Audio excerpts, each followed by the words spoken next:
Hi, my name is Veronica Dees Hodge. I am the commissioner for the City of Pleasant Hill Commission on Aging group. We hold various events through the Pleasant Hill Senior Center, and they're basically all health orientated, and there are some financial presentations that we do as well.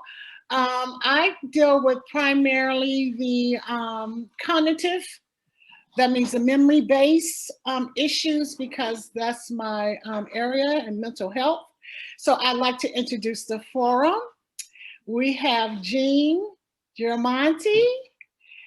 He will be leading the presentation. And then we have Miss Grace Liu. She is one of the persons over at the Lafayette Alzheimer's Association group.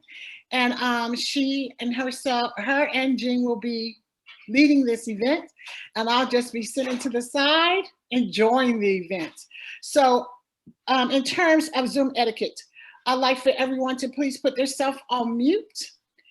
If you have a question, as Gene is going through the series of the presentation, I ask that you please hold the questions, because there will be like a mini break in between. If it's a situation where you do not want to hold the question because you feel like you might forget, if you look on the bottom of your screen, you will see reactions. You can either raise your hand or clap or put thumbs up if you're in agreement with something that he's saying. At the end of the presentation, we're going to have a segment for questions. So please, again, if you cannot wait until he takes the break and asks, well, is there something that you like to respond to, then use the icons at the bottom where it says reactions to, and he will address it for you. So now I am going to turn it over to Gene, and here we go. Thank everybody for attending. Thank you, Veronica. It's a pleasure to be with everyone today. And Holly, thank you for helping to host this program. Again, my name is Gene Giramonti. I am currently a volunteer community educator with the Alzheimer's Association, and I'm connected primarily to the Northern California, Northern Nevada chapter of the association, and particularly I'm in the North Bay. I live in Santa Rosa, where I'm zoomed in right now. And my connection to the Alzheimer's Association and to the disease of dementia is that my late husband of 33 years was diagnosed with both Alzheimer's dementia and vascular dementia in 2011, and he passed away in 2018. And during that time, I was his primary caregiver, along with a lot of help that I ultimately figured out I needed a little later than I should have waited, but that happens. I was also working a full-time job at the time, so it was a very challenging situation. And the Alzheimer's Association was there to provide a lot of support to us and resources that we could tap into and so forth. So that is how I became closely associated with a terrific organization that they are, and decided after my retirement to give back my time and whatever talent I have to do things like this and help others. So what I'm going to do right now is share my screen and make sure everybody can be able to view my slides. So hopefully you can all see that. Yes. I see Veronica nodding, so that's good. So this program is presented by the Alzheimer's Association. It is designed for those who want to learn more about the warning signs of Alzheimer's and other dementias, and those who have noticed memory or thinking changes either in themselves or others. So if anybody's comfortable at this point, before we actually begin, and you would like to share why you're here today, if you're comfortable doing that, I would say you could unmute yourself and tell why you came here today, whether it's because you're noticing signs either in yourself or someone close to you, or you just want to be more informed. So I'll take a second here if anybody wants to share anything.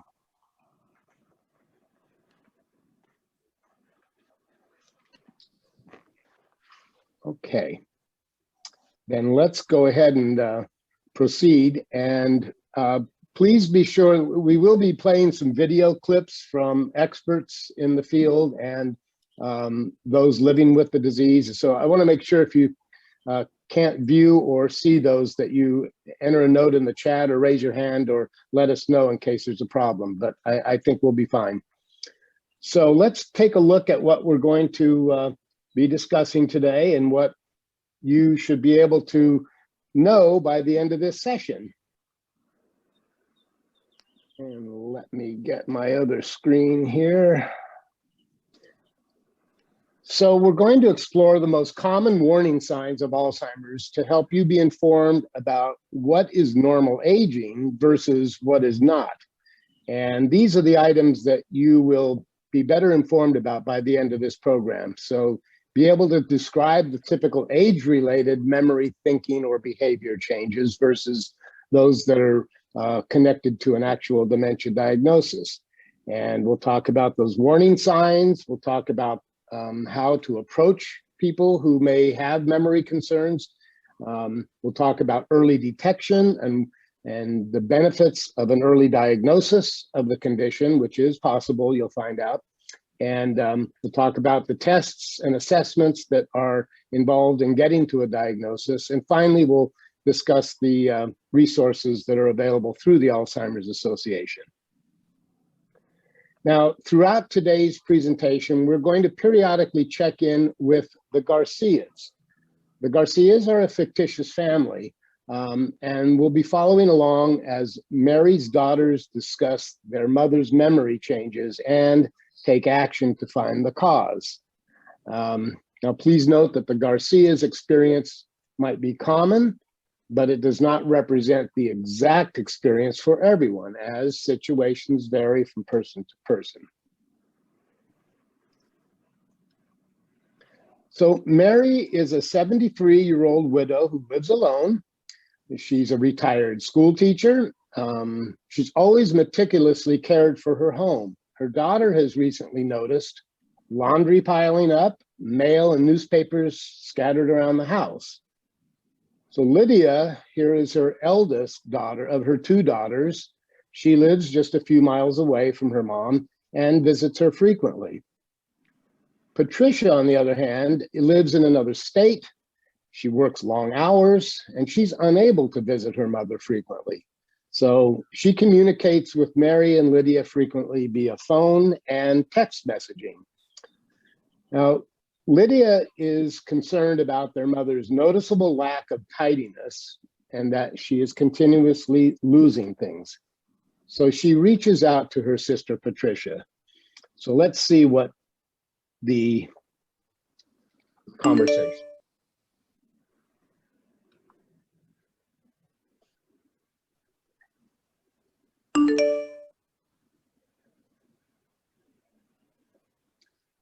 So Lydia is clearly, she's worried about her mom, their mom. She's discussed with Lydia or Patricia, you know, how she's losing things and the house is a mess. And Patricia says, well, it's probably normal to get a little forgetful with age. Patricia says, it's so unlike her though, should we worry? And Patricia says, well, let's reach out to our old neighbor, Dr. Salloway.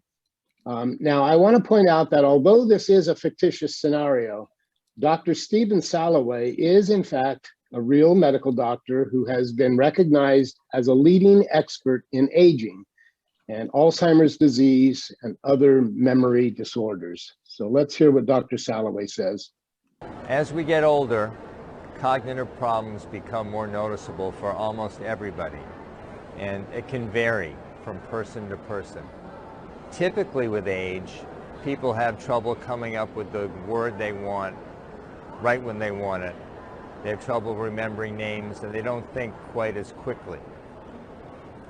What's more concerning, or what might be the beginning of a memory problem, is people have a lot of trouble coming up with words or names, and it's happening more frequently, and the words or names don't necessarily come to them later. And then they start misplacing things, but not just once in a while, because we all misplace things, but more often. And it begins to interfere day to day. That should be a warning sign for people that this might be the beginning of a memory problem. So, Veronica, I'm assuming everybody's hearing that video okay? Oh, yes. Okay, Yes. great. Thank you. So we're all here today to learn more about dementia and Alzheimer's and identify common warning signs of the disease. You may have heard the term dementia and Alzheimer's used interchangeably. While they are related, there are significant differences between the two.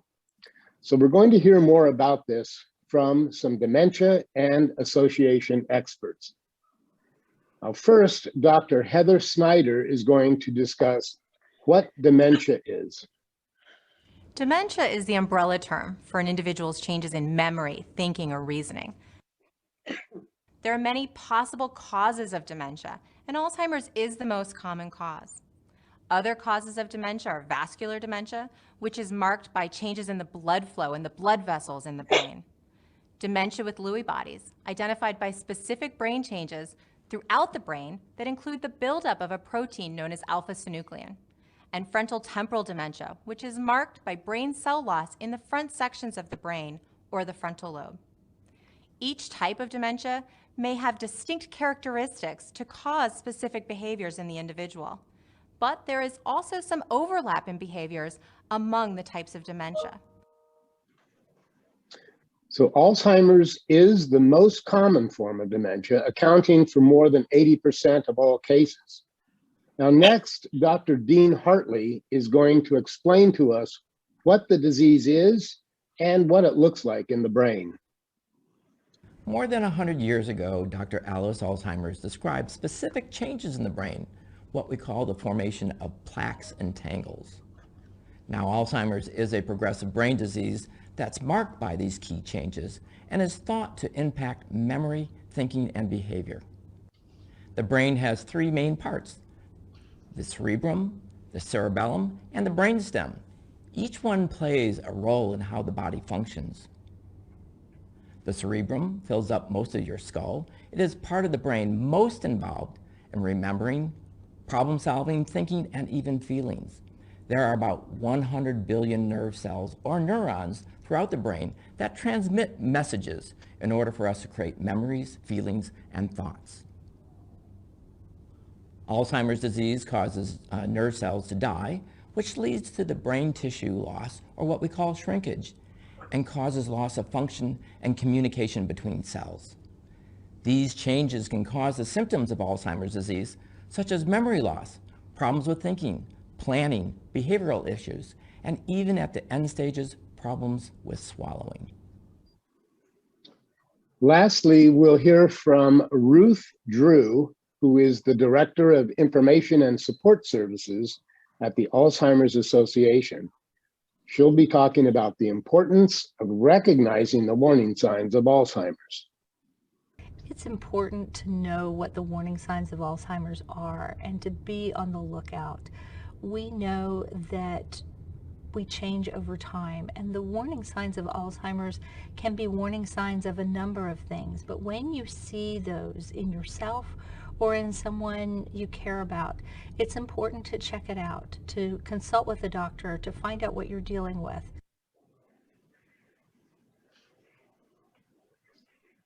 As Ruth said, it's important to know what the warning signs are. Ooh. Sorry about that, something's ringing here. I'm sorry. Hang on, I can't get to that space. I guess my phone was attached to the computer. Sorry about that.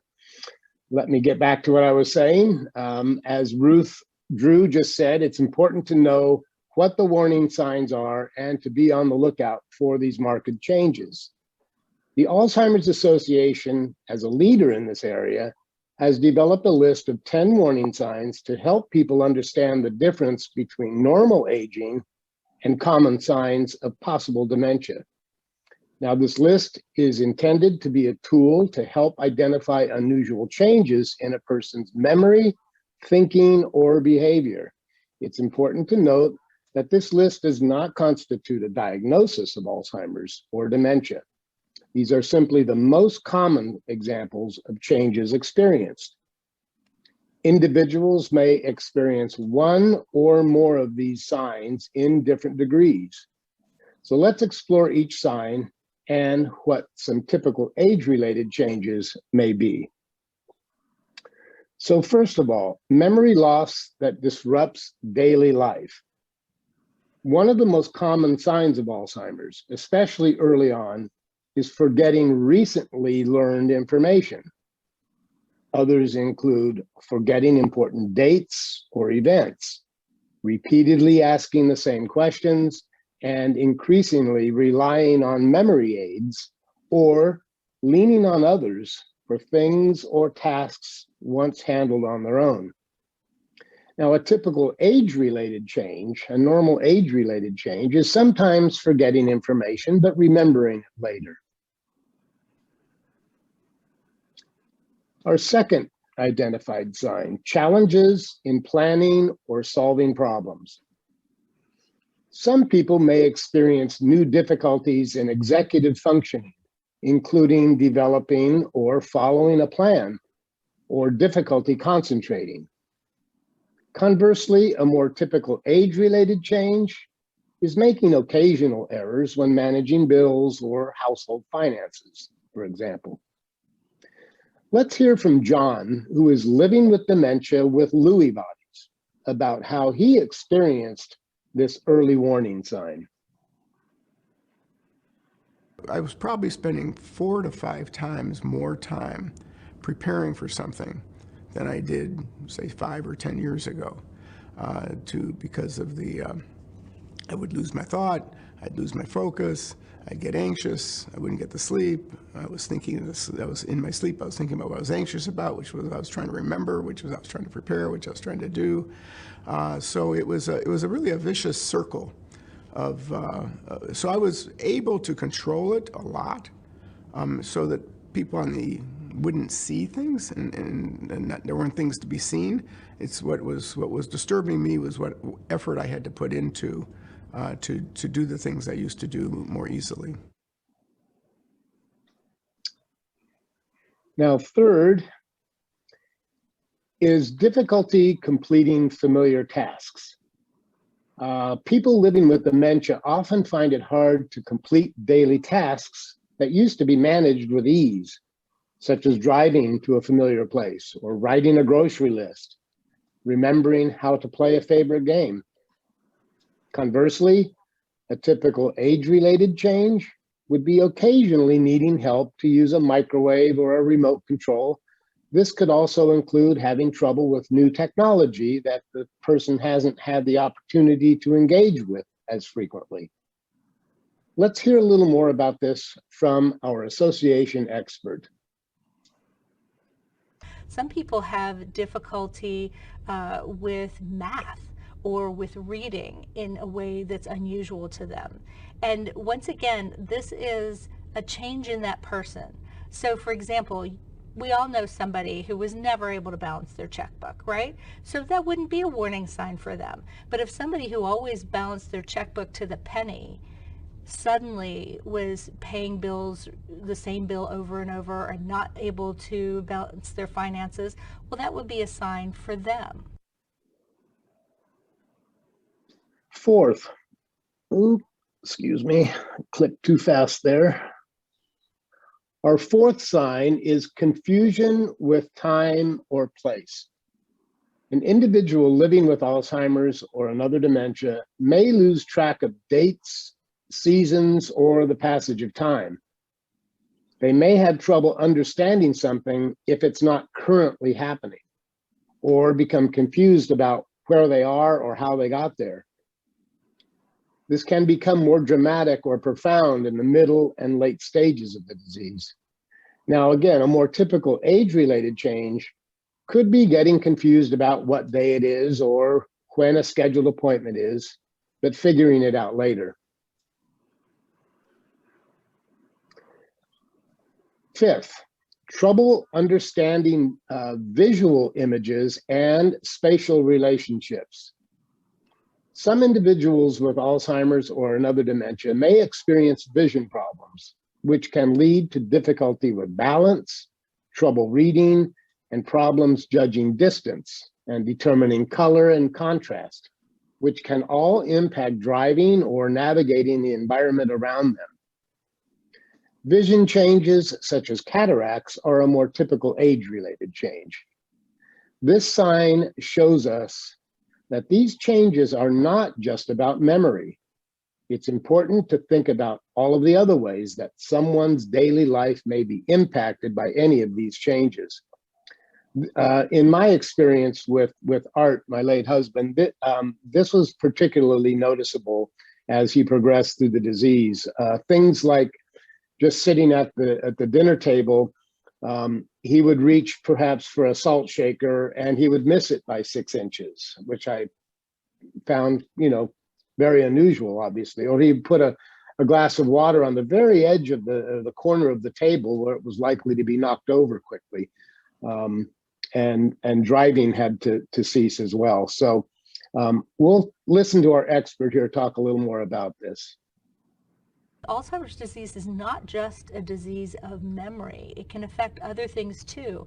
It can affect the way that we perceive what we see. So sometimes somebody in the early stages of Alzheimer's might go to the eye doctor because they're having trouble seeing, and in fact their vision is just fine, but the way they're perceiving what they're seeing may be difficult. Number 6. New problems with words in speaking or writing. Individuals may have trouble following or joining a conversation, stop in the middle of a conversation and forget what they were talking about, and continuously repeat themselves. They might also struggle with finding the right word or calling things by the wrong name. They may start using more descriptive terms to talk about something rather than the actual name of the item. For example, a wristwatch might become an arm clock or something like that. It's whatever words they can bring forth to describe what it is they can't remember. A normal age-related change, however, would be occasionally having trouble finding the right word. That happens to all of us. That's not unusual. When it's a pattern and a repetitive thing, that's when it becomes noticeable. Let's hear from Phil, who is living with Alzheimer's, about this particular warning sign. The other thing that I've increasingly been struggling with are words, which I've dealt with words my entire life, as an avid reader, as a reporter, as a writer.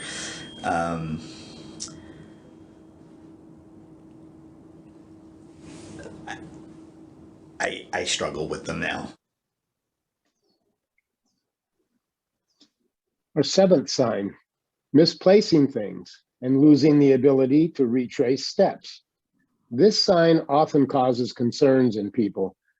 I'd like to clarify that this is not about just losing your keys on occasion. Misplacing things from time to time, but retracing steps to find them is a normal age-related change.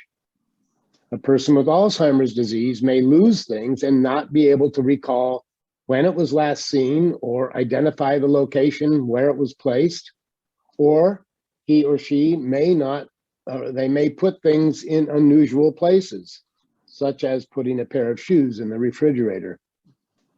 Now, because of the lack of executive function and awareness, the person may grow increasingly suspicious of others and start accusing others of stealing, and do so more frequently over time.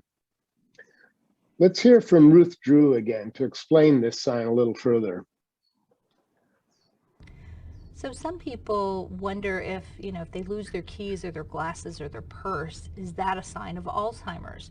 And one thing that I would say about that is, for most of us, we might misplace something, but then if we retrace our steps, we can usually find it. We can usually remember. For a person with Alzheimer's, sometimes they're not able to retrace their steps. Sometimes that memory is just gone. And so when they do find their keys next to the phone because they got interrupted by a phone call when they were coming in, they set their keys down in an unusual space, so there they are next to the phone, If that happened to you or me, we'd probably remember, oh yeah, the phone was ringing when I came in the door. I put down my keys.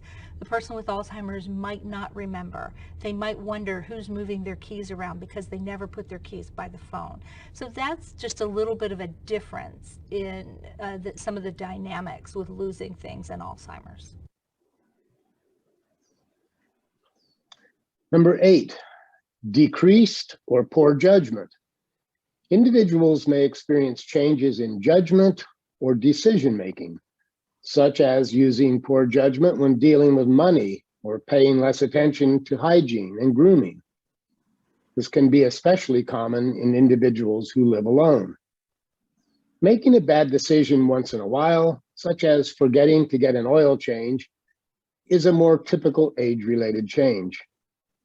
Again, an example I can give in my situation is that because I was still working and Art was retired during the time that he developed Alzheimer's disease, he had always been responsible for maintaining the household bills and doing the things around the house because I was at work.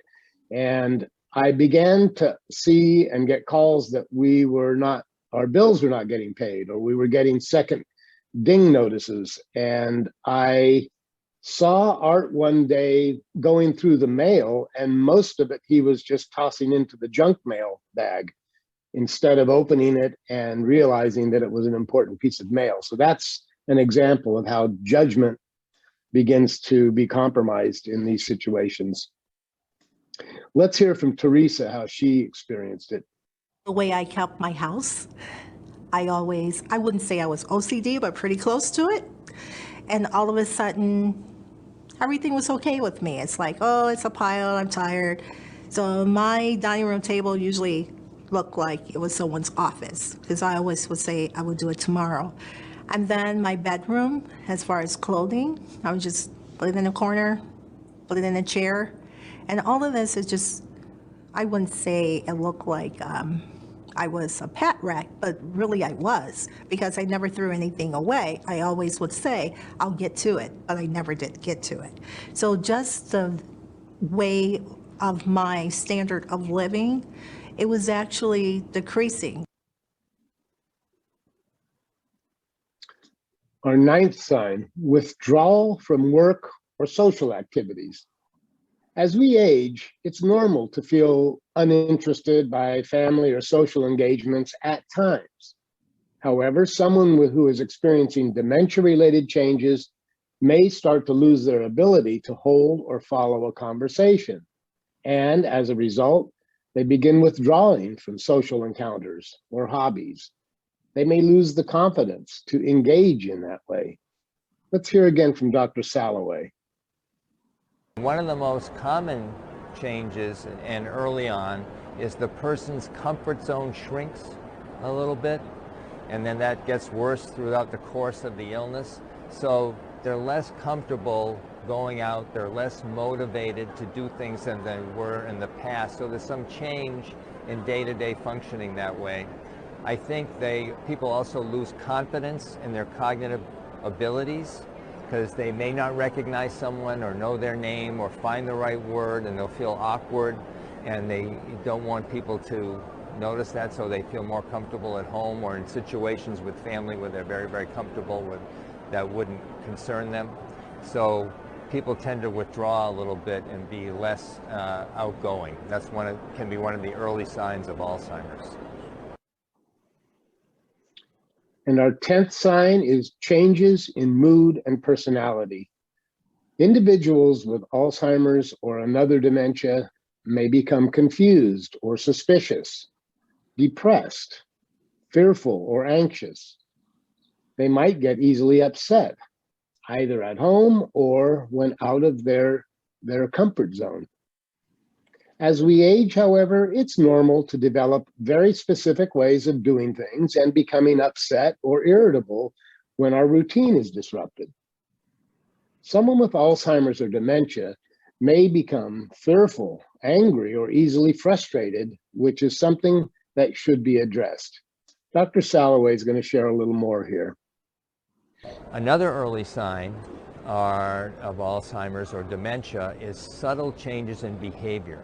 So all of a sudden, the family may notice the person is more easily irritated, or more impatient, or a little moody, or have a shorter fuse, or more anxious. Now, there's lots of things that can cause that, but often that can be an early symptom of Alzheimer's or go along with the early symptoms of memory loss.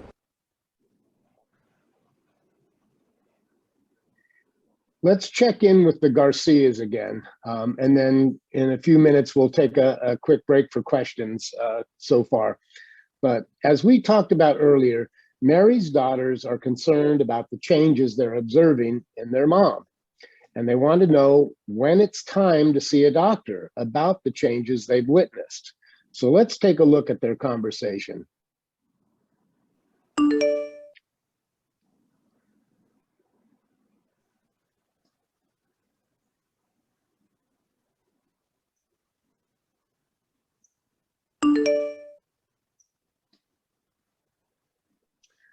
So the two sisters are exchanging information about the warning signs and what they're noticing, and how do they know if it's appropriate to see the doctor. So they reach out to Dr. Salloway. Memory is not all or none, especially when there are early symptoms or signs. So on a good day, people might function very well and not really even, no one notices there's a memory problem. But on other days, especially if they're tired, then things become more noticeable. So memory is variable. It's not all or none. And then there are different type of symptoms that develop for each person. So some people may have trouble with language, may have trouble with organizing themselves, may have trouble navigating while driving, and other people don't have the same symptoms. So you don't have to have every symptom of Alzheimer's to be concerned. And I think the most important thing is determining what has changed from that person's normal level of functioning. And usually people have a pretty keen sense of, what they can normally do well. And then when either they or the family notice that there has been some change from that usual pattern of functioning, that should be a warning sign to people. But they don't have to check up all the boxes. So Dr. Salloway just gave us a great recap. It's important to remember that these warning signs are intended to be a guide to help identify problems in memory, thinking, or behavior that may be related to Alzheimer's or another dementia. Individuals may experience one, all, or some of these signs in varying degrees, and in numerous or single occurrences. They do not have to experience them all for there to be a concern. And it's important to discuss any change in memory, thinking, or behavior in either yourself or someone else with your doctor. So our next topic is going to be the importance of early detection of the disease, but I'll break here in case, Veronica, if there are any questions popping up, either in chat or if anybody wants to unmute. There are no questions in chat, but I welcome the attendees to please share your concerns, your questions, or experiences with yourself or family members or friends. I have a question. Yes. I have a question here. I went to a conference many years ago, and they told me that one of the early signs was the losing your smell.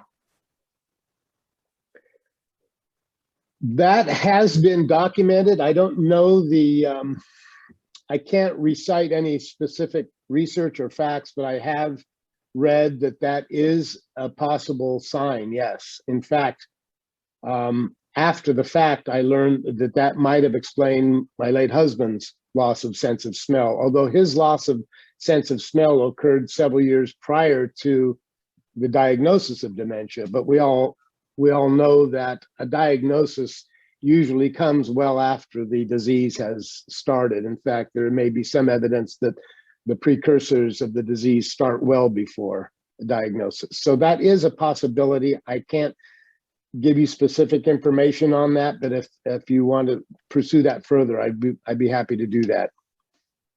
Also, my second question, how do you tell a friend that she needs to go to a doctor? Because I have been noticing it, the behavior, the pattern, but I'm not a doctor. How do you approach this nicely for this person to look for help? Thank you. Well, that's a great lead-in because our next topic is going to address how do you approach someone and how do you have that conversation and get them to the doctor. So that's a very timely question. Thank you. Are there any other questions or comments before we move forward, please? Okay. We'll have time at the end as well, and I'll break after a couple of other modules here. So we'll get to your questions as they arise. Again, this topic now is the early detection, and it's key that we pay attention to what's going on with our own cognitive health and not dismiss any changes that we may be experiencing as normal aging, as well as that of others around us. Any change that's unusual for your level of functioning or that of someone around you is cause for concern. Many times, friends and family are the first to notice changes in someone's memory, behavior, or other abilities. In this module, we will discuss why it's critical to address any observed changes early and seek answers from a medical professional. Sometimes the person exhibiting symptoms isn't aware or may not have the insight to know that they are experiencing changes, which is why having outside perspective is critical. This is especially important for individuals who live alone or are far from family and friends. Let's listen as Dr. Salloway discusses this and then hear from a care partner who was the first to notice changes in her husband. You know, it's a very interesting phenomena that people who have memory problems are often less aware of it than family members or their friends who know them well.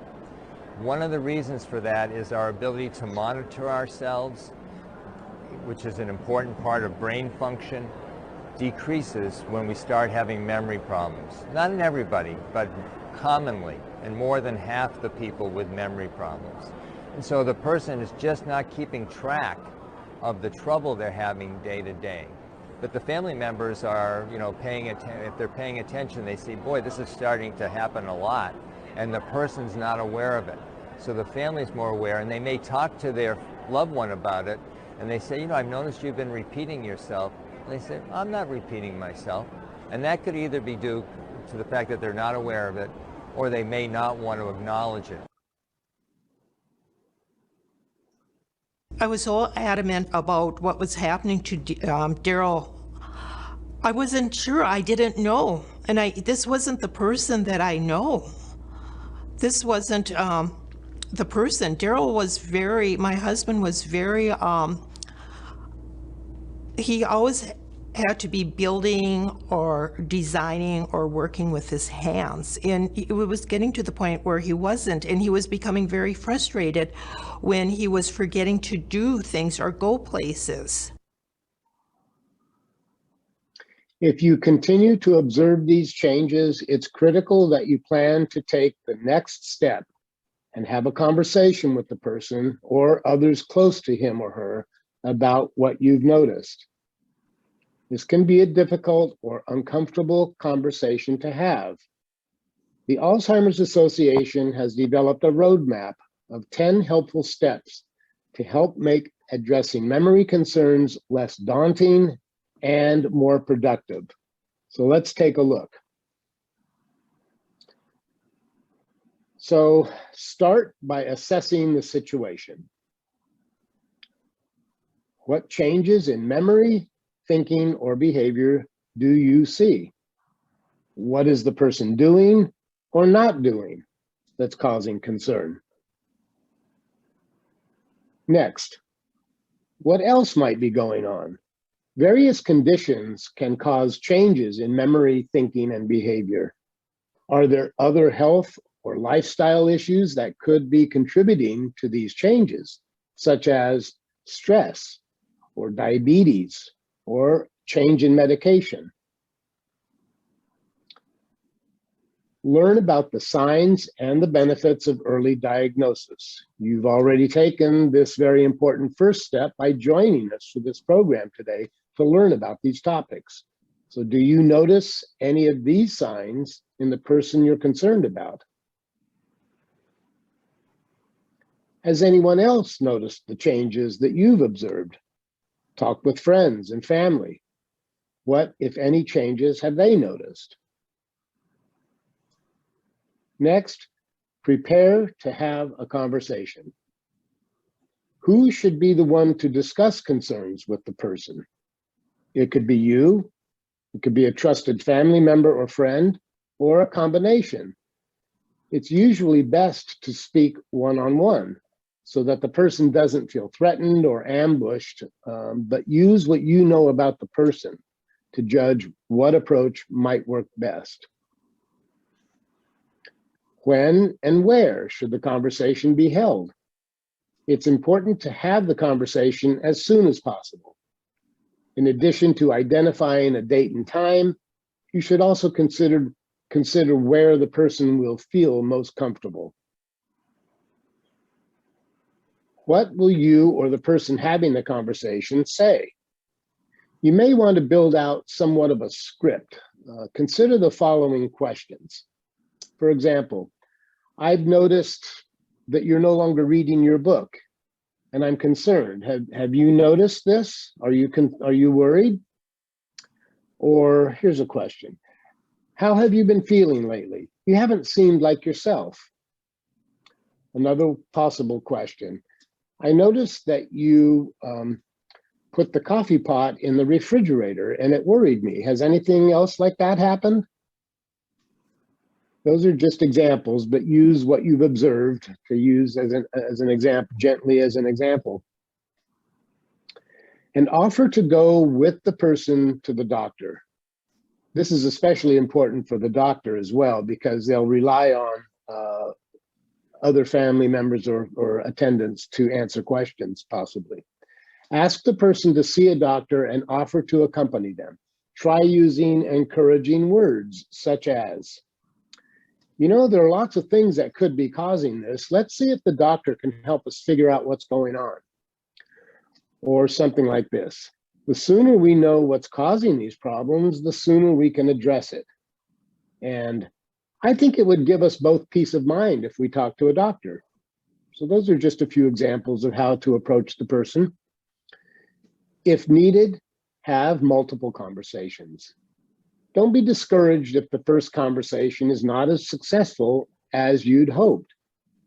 Write down notes about how it went so that you can prepare for any future conversations. And don't dismiss the changes you're noticing simply because the person is reluctant to address them or the conversation didn't go as planned. In other words, don't give up.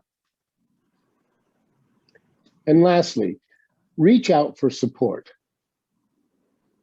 You can turn to the Alzheimer's Association. You can call our free 24/7 helpline, and we'll give you that information toward the end of the program here. But it's available 24/7, 365 days a week, and you can talk with a master's level clinician who can provide reliable support and expert information, including about how to have this important conversation. So don't hesitate to use our helpline as you see fit.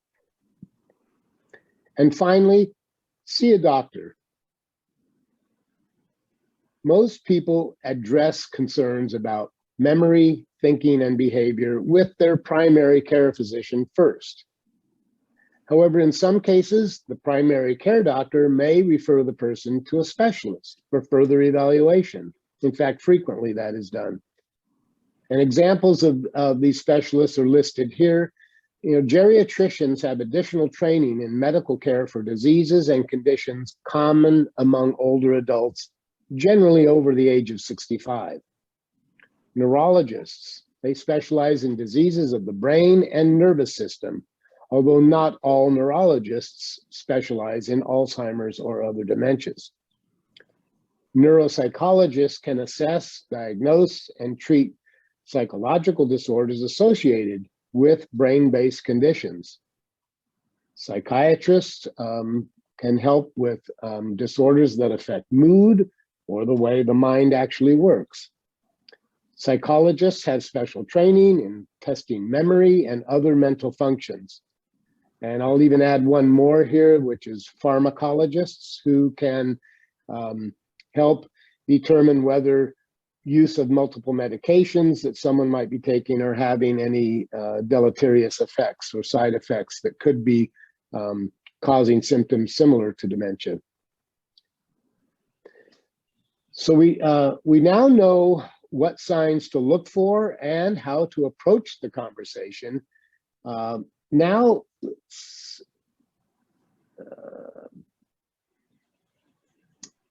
so now let's discuss the benefits of early detection.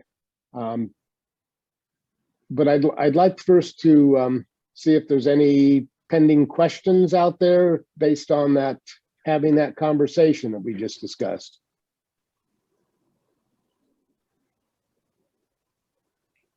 Are there any questions that any of you have, please? And also you will see that Grace put the 800 number, the 24/7 helpline 800 number inside the chat. So you could please write that down for yourselves. So in case you come across a relative or friend or see some of these things within yourself, you can reach out to get help. It's okay to get help. So please jot down the 24/7 helpline number. Thank you, Grace, for that. Thanks, Veronica. And that number will appear on a slide toward the end of the program as well, in case you miss it here.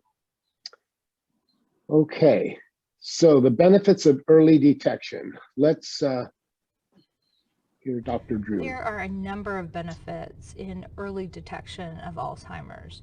For one thing, a person is able to have a voice in what happens next. They can make plans. They can live life more on their own terms. They can also make plans for the future, financial plans, care plans. They can let people know what they want, which can be a real gift later on. It also allows time for families to make plans and to make decisions about who can do what and figure out care and those kinds of issues. Also, the treatments that are available for Alzheimer's don't cure Alzheimer's. They don't slow down the disease, but they do help with symptoms.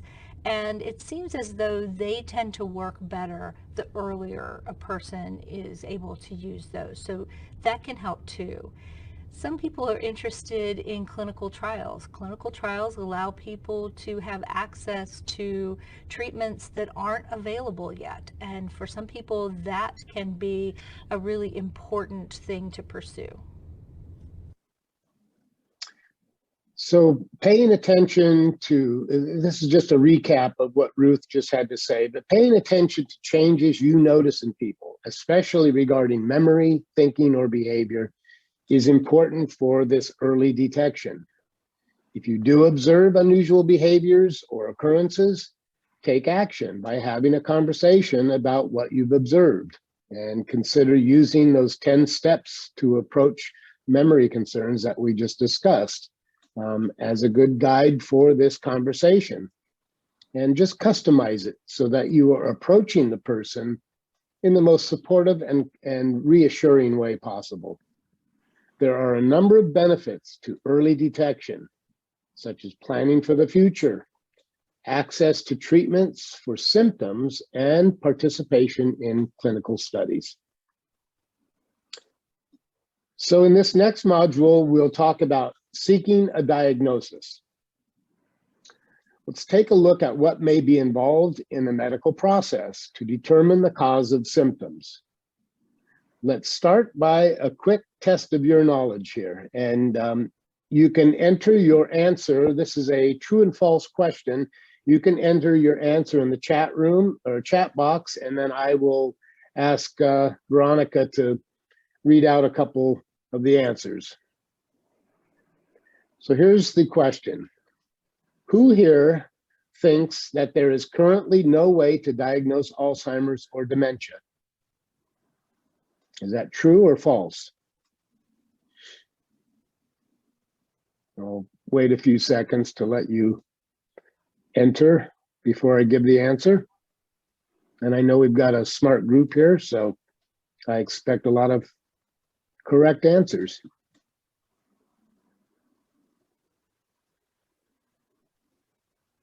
Please put your answers inside the chat box, please. Don't be scared.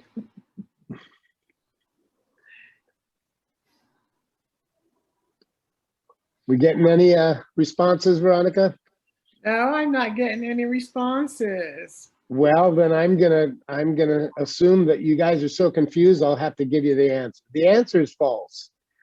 Contrary to an outdated belief that an Alzheimer's diagnosis can only be made at autopsy, there are a number of assessments and tests that make it possible for healthcare professionals to diagnose Alzheimer's and other dementias with a high degree of certainty. However, determining the cause of dementia can sometimes be more difficult.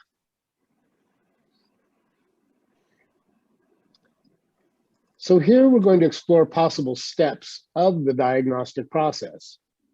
Keep in mind as we review these steps that not everyone may be asked to undergo each one by their doctor. And there's nothing real surprising here, but the assessments will include things like a complete medical history, certainly a thorough physical exam, screening for depression, because sometimes dementia and depression have very similar symptoms. And interview, this is critical, interview with close companions. The kinds of tests you would be getting would be your typical laboratory test, blood, urine, and so forth. A very important mental cognitive status test. There's a standardized test that's delivered, and it's delivered in at periodic times to measure the difference between, you know, the earlier test and the later test. And then brain imaging, such as MRI or CAT scan.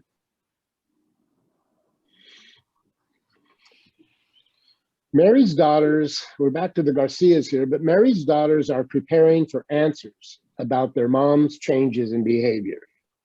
They wonder, do dementia-like symptoms always result in a diagnosis of Alzheimer's or another dementia? Let's see what they say.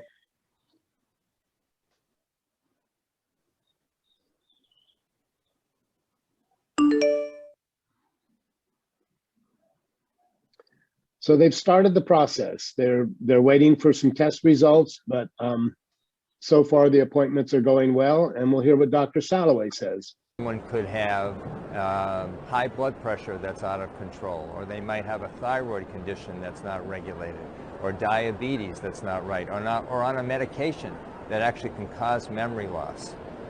Drinking too much alcohol can make memory worse. So there are a lot of factors that go into cognitive difficulty with aging that some of them can be remedied. And so we want to do everything we can to improve cognitive ability and quality of life. So I'd like to add here, Annabelle said no.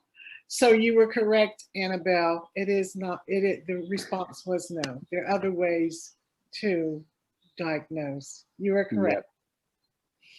Very good. So just a quick recap here on the diagnosis section, and the diagnostic process will vary from person to person depending on an individual's specific situation and what the doctor feels is the right course of action for that person. The diagnosis may be something other than Alzheimer's or another dementia, which is why it's important to investigate the cause of the symptoms. Unfortunately, stigma and misconception about Alzheimer's, such as, well, nothing can be done, can deter some people from seeking a diagnosis. And getting information and support is also a critical next step. let's learn a little more about what the Alzheimer's Association offers.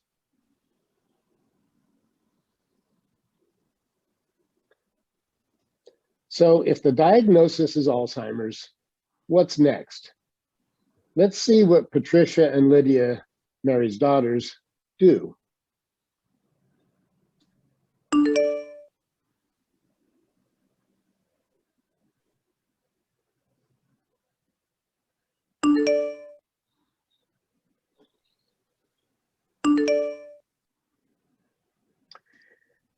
So they now have a diagnosis, and they now are in that position of saying, now what? What do we do now? And their doctor did recommend them to the Alzheimer's Association. So let's see what resources and support is available through the association.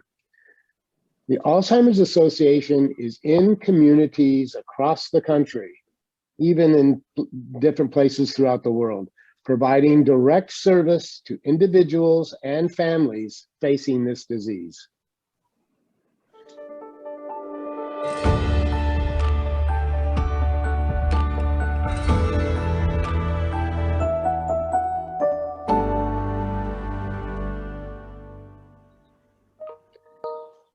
Our mission is to eliminate Alzheimer's disease through the advancement of research to provide and enhance care and support for all affected, and to reduce the risk of dementia through the promotion of brain health. Our vision is a world without Alzheimer's disease and all other dementia.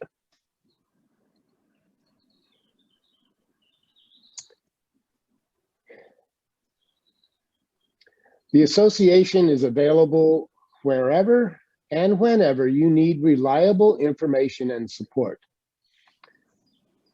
3 of our key resources are listed on this slide, and these can connect you to information and support, which includes that all-important helpline that we've talked about already.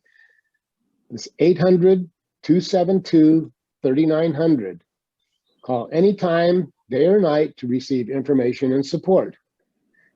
This provides access to highly trained and knowledgeable staff who can help with education, decision-making support, crisis assistance, and resource identification. This is not like a call center. This is a true helpline with experienced professionals. Master's level clinicians are available around the clock to provide in-depth care consultations, a free of charge care navigation service offered to families at any stage of the disease, and help is available in more than 200 languages. We're going to hear from Tim. Tim is a care partner who has called the helpline for support. And I really identify with this gentleman because I found similar experience. I've had a couple of phone calls that I've been able to make in to the call center when I've had a couple of quick questions that I wanted to ask. You know, there's been a couple of nights, 2 o'clock in the morning, you have questions, you have anxieties, and I was struggling dealing with them, and it's amazing. It was one of the best things I ever did, was keeping the call center on my favorites now. Just to know that there's somebody you can call who is aware of what you're going through. So our next key resource is our website here at alz.org. This is often the first stop for individuals following a diagnosis of Alzheimer's or another dementia. It includes sections specifically for people living with the disease and caregivers. And I encourage you to explore that website. It's a very robust website with a lot of good information. So if you're interested, that's a good place to look around. We're going to hear from Teresa, who is living with Alzheimer's, about what questions she had and the information she found on alz.org. When I went to the Alzheimer's Association website, which is alz.org, there I was trying to find out more about what was Alzheimer's, what really is this disease, what is younger onset Alzheimer's, what is dementia, is there a cure, How long has this been around? How many people are affected by this? Where can I go for resources? Where can I go for help? What do I do with this? How can I handle this? Is there more people like me out there? Is there someone that I can talk to if I need to? And there I found the support line that's 24 hours a day. And there I found where I can go for workshops, where I can go and read things and postings that people have done, where I can find out what events is happening in the Alzheimer's Association, where I can see how it's affecting people around the globe. Our third key resource is our Community Resource Finder, and this is a wealth of community-based resources available in your area, including long-term care and community-based services, local association offices and their offerings of programs and support services.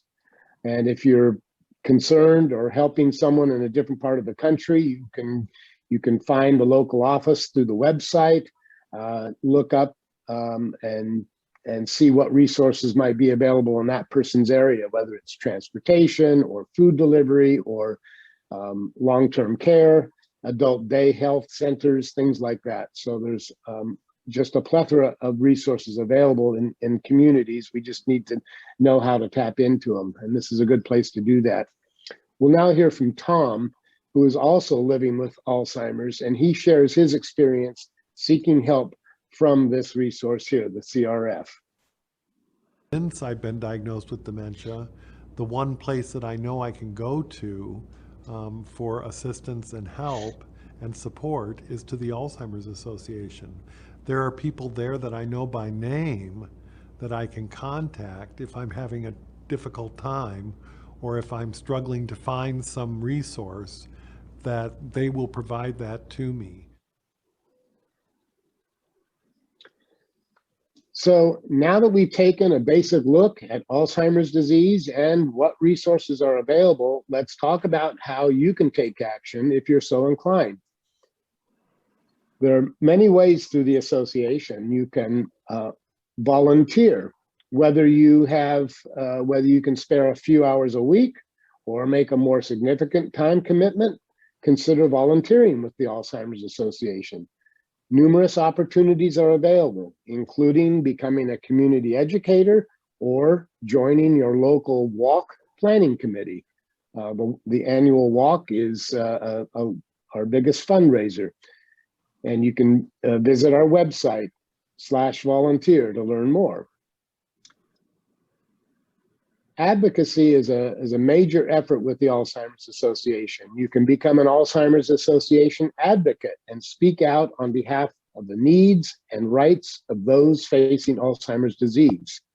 This entails sometimes going right to the state legislature or to our federal Congress and lobbying or influencing our representatives who may be on one side or the other of increased funding for Alzheimer's research and support for families. Trial match. Everyone can help advance Alzheimer's research by participating in clinical trials. You can get started with the Alzheimer's Association Trial Match, which is a free, easy to use clinical studies matching service, which will connect you with a study that makes sense for your situation. And then we have our Walk to End Alzheimer's, which I just mentioned. You can form or join a team for the Alzheimer's Association Walk to End Alzheimer's and raise critical funds and awareness. Held annually in more than 600 communities nationwide, Walk to End Alzheimer's is the world's largest fundraiser for Alzheimer's care, support, and research. Now, because of the year of COVID and pandemic, we had to find imaginative ways to do the walk in a public setting, but people came through and did what they could in different ways to keep the fundraising going. So that's an important event every year. Well, that concludes today's program, and I will open it up now for any questions, comments, discussion, or whatever you'll have. Thank you. I'm going to stop sharing my screen at this point, and we'll go back to the Zoom view. Were there any questions? First, we want to thank Jean for this awesome presentation. It was very, very informative. It went from A to Z. It shared a lot of knowledge that I did not know, and I'm sure many of you did not know. So yes, we thank Jean as well as Grace for allowing this forum to happen. So if you have any questions, please unmute yourselves and please feel free to ask. I do have a question.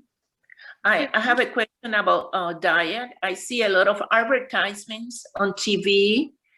They're talking about India. Means I would like to know, what can I do on my diet that is going to help me? Did you say your diet? Yes, they're promoting many products on TV. I hear a lot about things that we should be taking. I don't know. Well, before I answer you specifically, I'll just say that one of the programs that the Alzheimer's Association presents and that I personally present is called Healthy Living for Your Brain and Body. And we talk a lot about nutrition in that program, as well as exercise, social engagement, and cognitive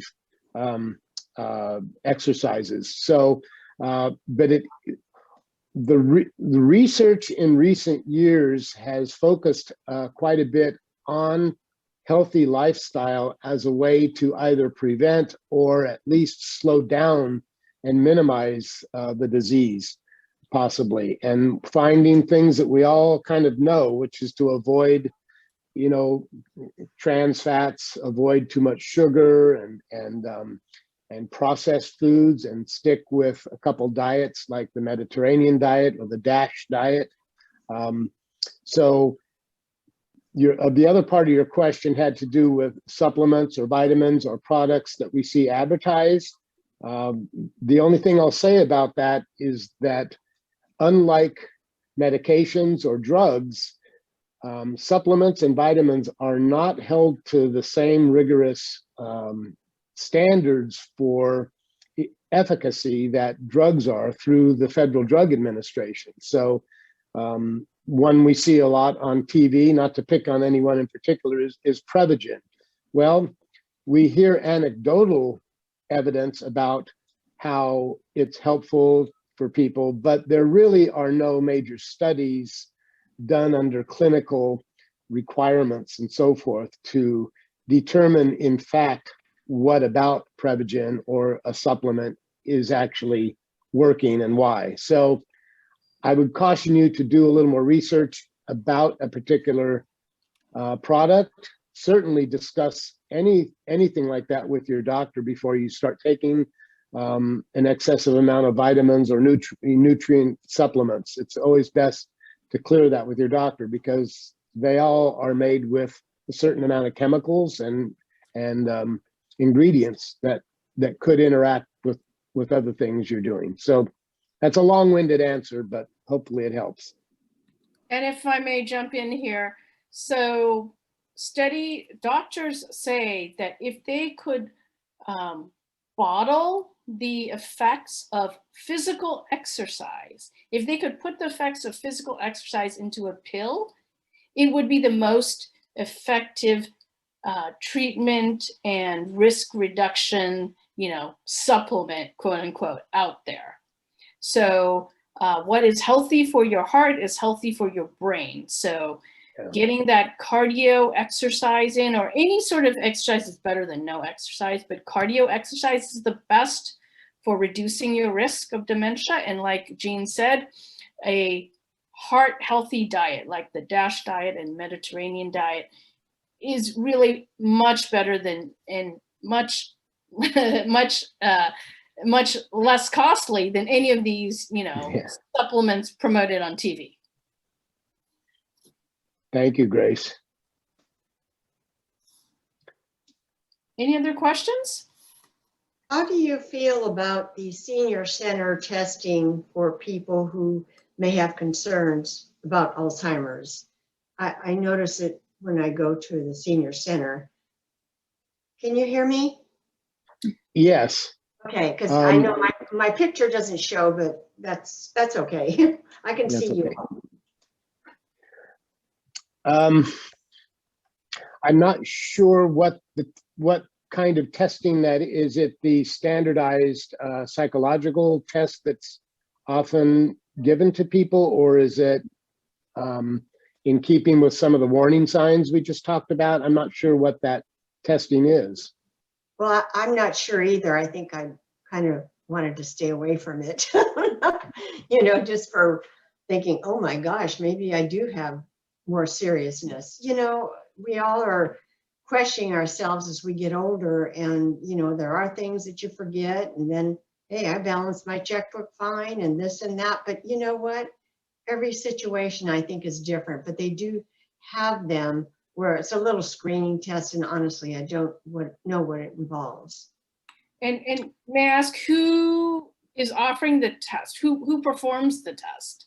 This is just done with the seniors, like the Martinez Senior Center, and then the Pleasant Hill Senior Center, you know, and they have like a once a week where they have a little testing. And I was wondering who helped. I mean, I would. And I'm sure if they had questions, they'd probably refer you to a doctor or your family doctor, you know. I think it depends who is performing the test. One needs to be trained to perform the test, right? So medical personnel, some social workers like myself, you know, we've been trained to perform the test. And then, you know, how does one deliver the results and deal with, you know, what happens if you find, you know, the person has a lot of cognitive impairment. So I would be careful about those tests being offered by the seniors. And if you have concerns, to go, again, talk to your primary care doctor.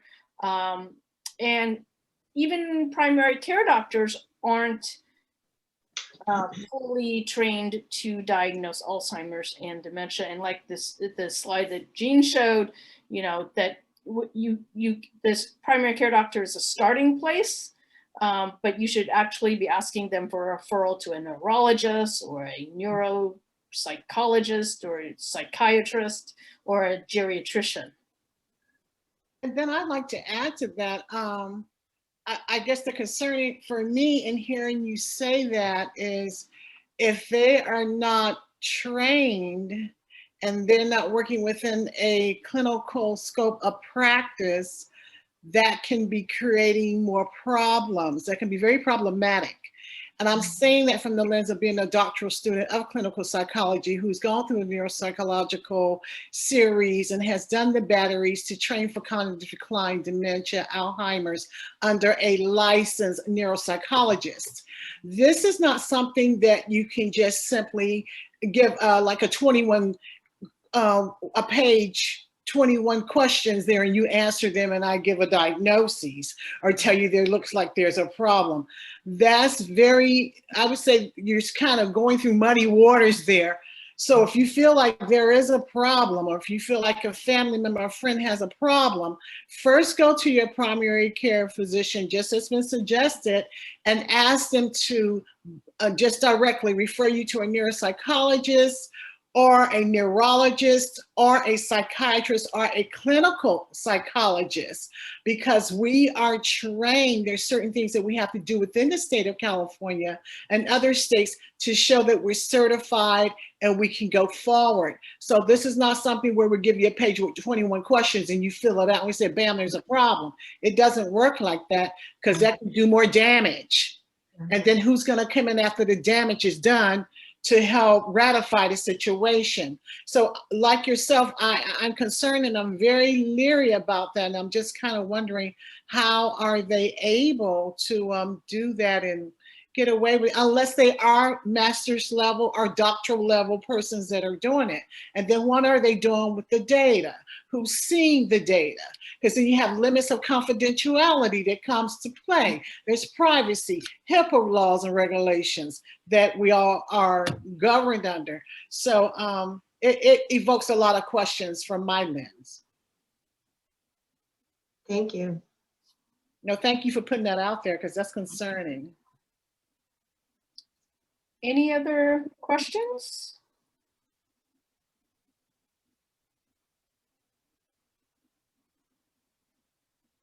Let me just add also one other program that we deliver is called, and this is especially helpful for people in the caregiving role. It's called Effective Communication Strategies in working with someone who has dementia, because it can be quite challenging to effectively communicate with.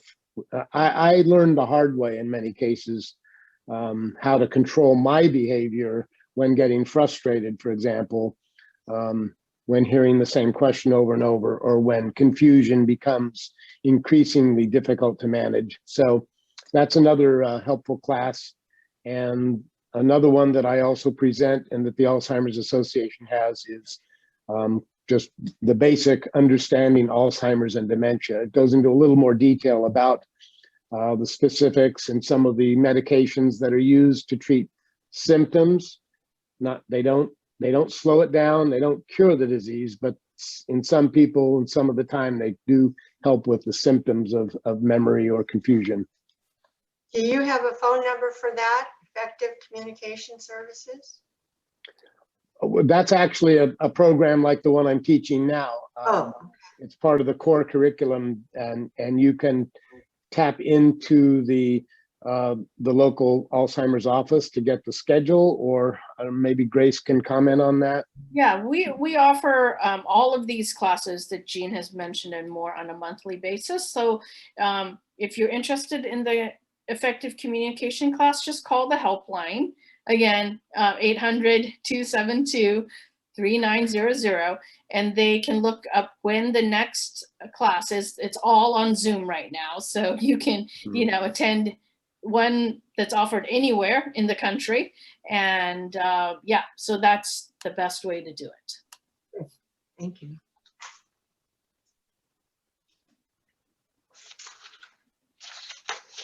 Okay, so is there anything else? Any more questions? Any more comments? No?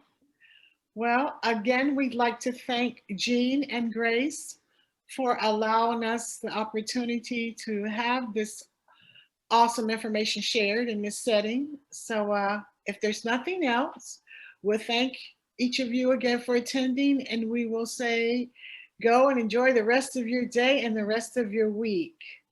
And look out for the power